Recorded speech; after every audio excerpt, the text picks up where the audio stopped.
I'm gonna try to just take the leash.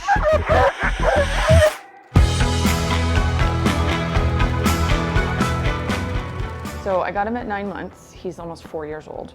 I've done a little bit of positive reinforcement only, but that was only for a couple of months. And that was after my ex decided to do some of his training, which was old school, not very nice. So you've been on like both ends of the spectrum. Yeah. He's very reactive. Okay. To the point where he's gotten me a few times. If anybody comes to my house, I have to put him in the crate, and he just barks and barks. And to walk down the road, I do a flat collar, leash, and muzzle. Mm-hmm. That's been the simplest thing. So is he reactive to dogs and people, or is it just, yeah, okay. Yeah.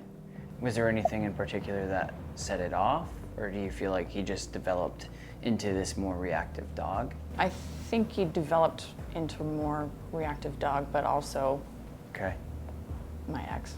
And what are your ultimate goals? To be able to walk down the road and not have him bark and lunge at somebody else walking on the road. Yep. Okay. So I'm gonna give you my slip leash here. So this is just gonna go right over his head, okay?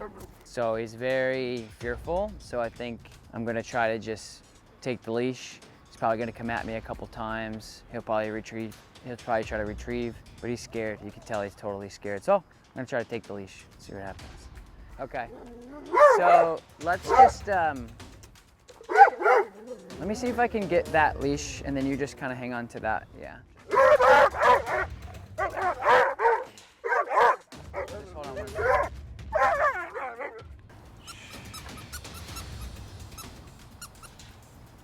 Is he food motivated? Yep. Okay. Let's just walk this way, just sidestep this way. So, just trying to watch what he's doing here. Yeah. So he's very fearful. Yes. Yeah. It's okay, buddy. So release your pressure a little bit. It's okay. It's okay. Let him come up and do that. And then just let your pressure off just a little bit. And now I'll just kind of control him here. Good boy. You do the best you can to remember to breathe and to remember to release your pressure, because the more pressure you give him, the harder it's going to be for me to kind of do my job. Good boy. So we're just going to stop. So I'm going to control him. You're just going to anchor me in. Don't look at him. Don't talk to him. Don't pet him. None of that stuff. Okay, good. Sit. Yes, good boy. Okay. Okay, you can just drop the leash. Yep, just drop it. And if I tell you to come get it, you just come get it. That's all. If he has a go at me, it's okay. It's expected. I'm just going to hold him out, and then you're going to come grab the leash, and you're just going to walk him away. So you just stop right there.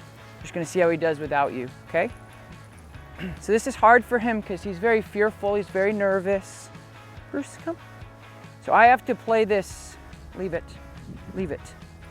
I have to play this fine line here of being very structured, but also caring and empathetic and loving. Bruce, sit.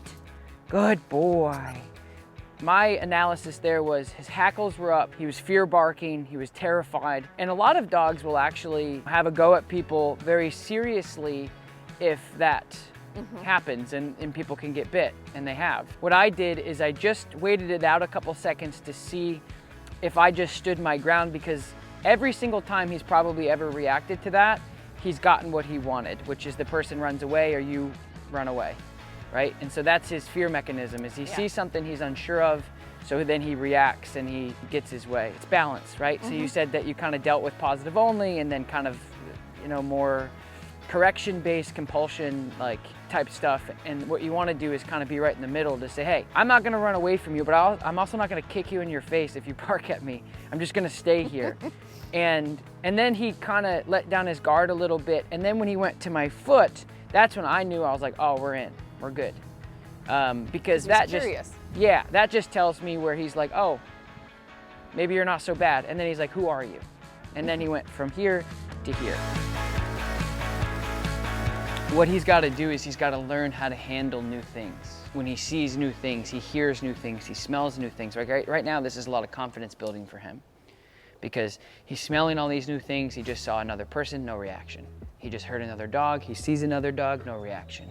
Now he's just, hey, who are these people? And this will allow him to live like a less stressed life. So the prong collar evenly distributes pressure, so it's a safer collar to use. If you get a really strong dog, you have to really look at the mechanics of your leash versus the dog. Yeah. So you can already see like he's pulling through these things. And so we want to use the least amount of force possible or the least amount of pressure possible in order to help him. And so we don't want to have to really tug on that leash hard at all. It's more about precision with this over power with that because of his size and his strength. I want to show you what it should look like. It should be heel, sit, break. So I'm just going to go through it. Good. Heel. With the prong collar, all you do is you flick your wrist or even roll your wrist. That's all I'm doing with him. I'm rolling my wrist to distribute that pressure so he doesn't pull. So I just want you to watch the way I'm handling him. Good heel, buddy. Good heel. Good. Using my legs inside. Good heel, buddy. Good. Sit. Good sit. And then holding, you know, count to a random number, 10, 5, 15. Good sit. Do a little distraction, you know, move away from him a little bit. Good, right? So again, making sure that he doesn't get up when he feels like, hey, I'm done. Okay, break. Good job. And then when you break, don't make it stern, don't make it not fun, don't make it the same as you're commanding him to do stuff. You want to like explode it with fun. So break, you just kind of like blow off, okay? Good, and turn into him. Good, and then stop and then sit. Sit. Nice work, buddy. Good boy. Good, good. Like when I was standing over there and he's just kind of milling around, whining. Yeah, like this? Yeah. Yeah. So when you get a dog that starts to whine, they're kind of bored in a sense. So what I typically do is I just move when the dog starts to whine, see how the whine stopped. You move a little bit, you stop, you wait. You wait for it to happen again naturally. So he's gonna build, he's gonna stop, he's gonna go. You wait. Probably after this dog stops barking, he'll start to whine again. And then when he does, all you do is you move him. So you give him something else to do. So think about his head is building on things and he's going, what's this, what do I do, what's this, what do I do, what's this, what do I do? Take that away. Yeah, and then you basically just like hear this whine here. Let's go. Good. Done.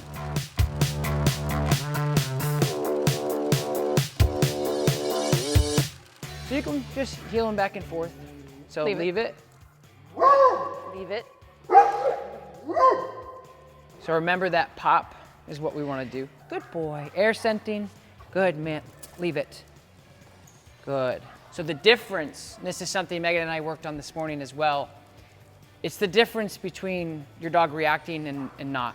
It's huge. So we got to remember that when we're correcting, we're popping. As that comes out, it's a perfect template. He goes, hey, who are you?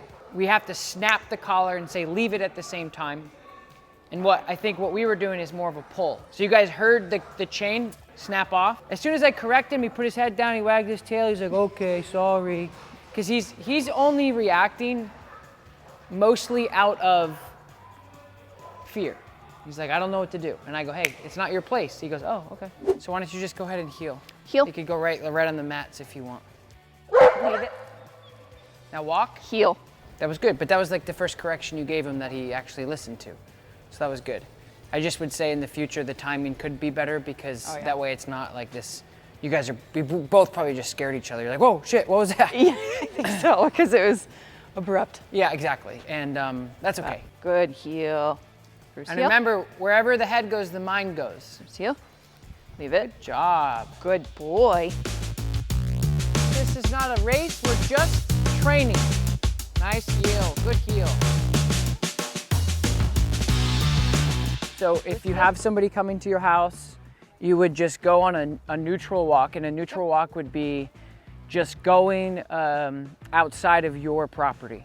You're gonna watch his body language, you're gonna watch how he is, so he's okay, he's sniffing a little bit, and then just get a little closer after this, great, yep. And then you just hand off once he's like showing you that he's okay, and then you just stop, and then the person, Exhibit A, Julia, will just walk with him and ignore him.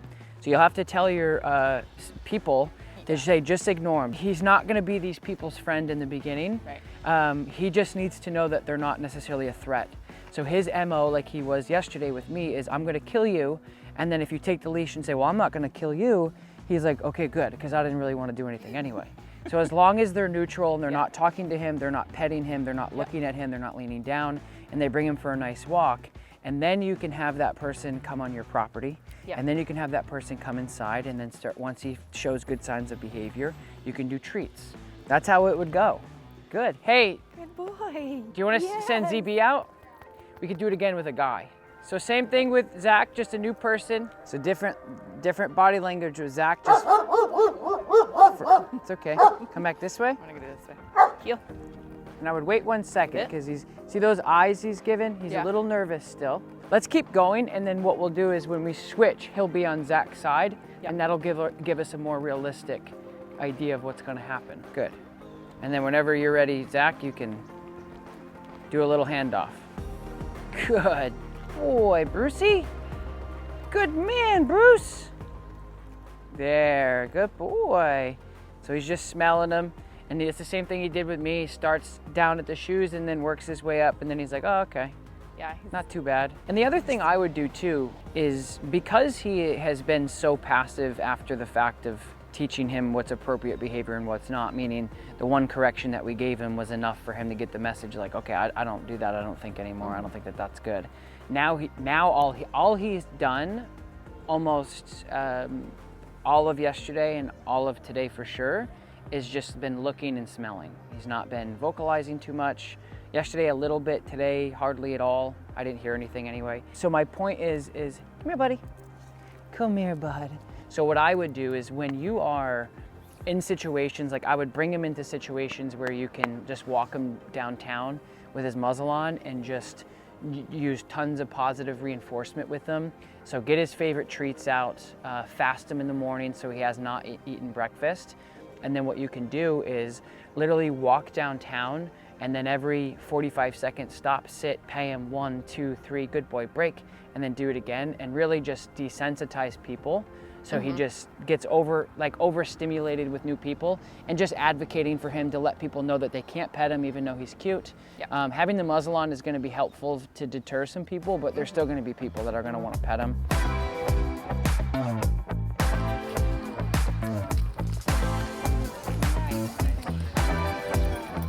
Take that head and cut it.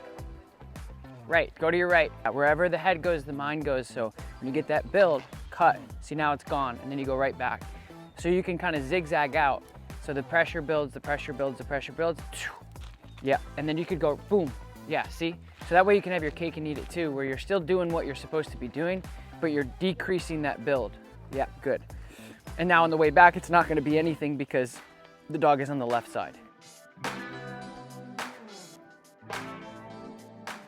When I got here, he was a little Cujo on Tom, and then within 5 minutes, Tom was walking him, which, you know, is just amazing to see. The way he's reacted to other people, other dogs, it gives me a lot of hope, good feelings, things like that. I think the most helpful piece is knowing that combination of, yes, you need the positive reinforcement, but you also need that good punishment piece. And I say good punishment because you're not hurting the dog, you're doing what's appropriate. They need to learn that they can't do things. And that, I think, has been the biggest piece for him, just knowing that, no, you can't act like that. You can't lunge and jump at people that we're walking by. Finding a good balance is huge. He can move pretty good for a big dog. Yeah. There we go. Okay, come.